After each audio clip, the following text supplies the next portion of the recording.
Hey guys, this is Dr. Hub. In case you haven't subscribed, please do subscribe. This is a concise, well-crafted summary and it highlights only the important keywords. Meningioma. So meningioma, it has a dural tail sign. There is a dural tail sign which is present. It is homogeneously enhancing. It's a homogeneous enhancing tumor. It is extraaxial lesion is present. There is a hyperostosis as well as the mother-in-law sign. There is something known as a mother-in-law sign. This is all associated with the meningioma. It has a spoke wheel sign on angiography, and then spoke wheel is present only in angiography.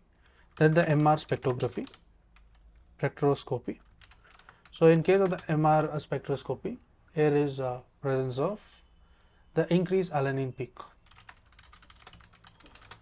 Increased alanine peak will be seen, as well as on histopath there is a Samoma bodies.